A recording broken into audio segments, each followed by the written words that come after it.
So, you want to make a shonen battle series. You've seen the success of the big three and you say, I can make one of them and get me some manga money. Well, you are in luck.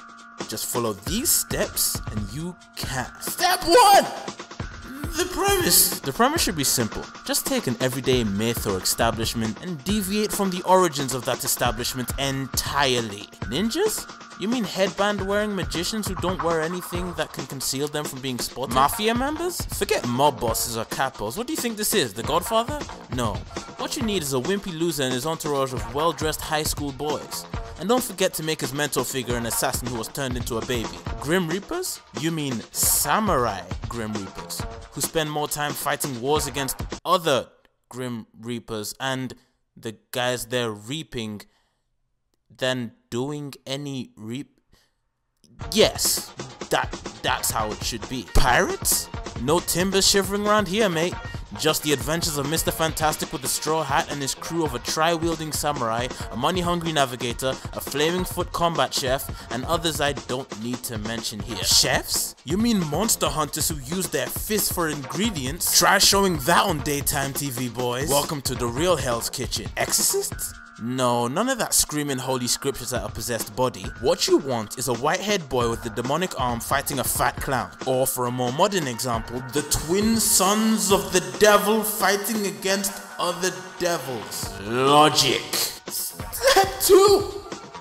The characters. Let's start with your protagonist. Usually, protagonists are defined by their personality types. Here are some examples of personality types you can use. Hot-blooded, cold-blooded, hot-headed, dim-witted but smart in battle, dim-witted but transforms to be smart in battle, crazy, lazy, skimpy, wimpy, Ren and Stimpy, Jesus of the robot, magnificent bastard, hikikomori, gamer, Kama, Pokemon trainer. Just pick from one of these and you've got a solid protagonist. Now onto the supporting cast. First you have Miss Fanservice, the female side character who serves as the gender balance for the series. She will often have very, nope, not large enough. Keep going. Yup, large breasts. She should be able to handle herself in battle, and if not, hey, you can go make an arc where she gets kidnapped and has to be reclaimed. And hey, if that boosts sales, do it again.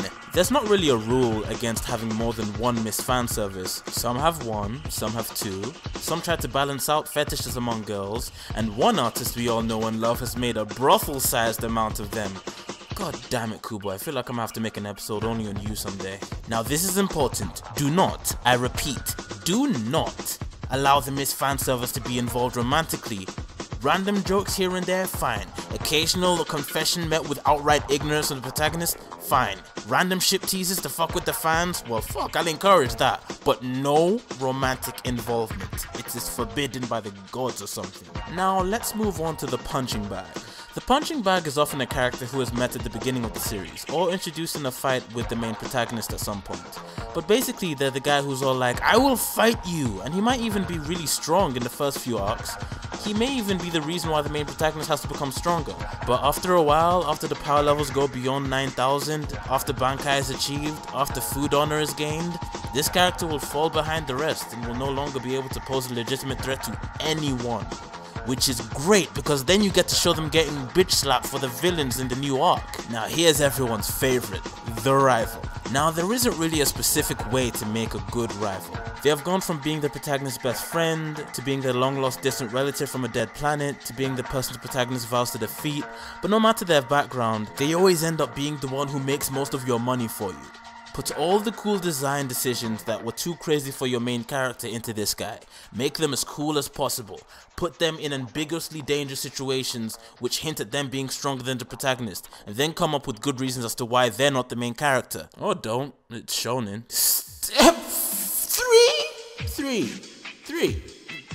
The plot lines. Now, how you open and end your series is entirely up to you. I'm just gonna lay down the groundwork on how to fill up the dead points that you can't think of. Firstly, training arcs. Your protagonist got his ass whooped? No problem, just make him train. And remember, there's no need for logical training. You can just have them sit down and meditate, and then they could be strong enough to cut down anything. Or better yet, you can have them meditate and fight a battle in their own mind. Hell, you can even do this in the middle of a fight. Another useful storyline is the rescue arc. This is the arc that shot Bleach right into the big leagues. First off, make sure the character who's kidnapped is A, extremely useful to the plot and has served as mental and emotional support for the protagonist up to that point, or B, has giant boobs. Lastly, we have the tournament arc. Not that many guidelines I can give you apart from this.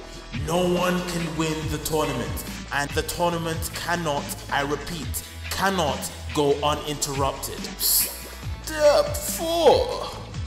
The art and design. Now, as an aspiring artist myself, I can tell you this. Capturing a memorable art style is all about using your love for the medium, and for all the artists of that medium, merging their techniques with your own into a magnificent and unique blend that's sure to gain a great following. Or you could just copy the guy with the highest selling series. In terms of character design, the key is all in the hair and the face. Luffy's enormous grin, Ichigo's badass scowl, Naruto's intimidating glare. I'm sorry. Naruto is intimidating. He looks like a freaking chip. All trademarks that fit the character's personalities. And hey, if you don't think your character has any personality, just draw them with sharp eyes and spiky hair. It's all the kids want to see, really. Finally, the powers. Here, you can go crazy. Anime and manga is all about wacky, insane powers. I mean, seriously. We have Pirate Mr. Fantastic, who can coat his arm in metal and then set it on fire. Really, powers can be anything. But I have one tip. Hair length denotes strength. Enough said. Well, I hope this little guide of mine served to be useful. Give me some suggestions on what genres I should move to next. Thank you and goodbye.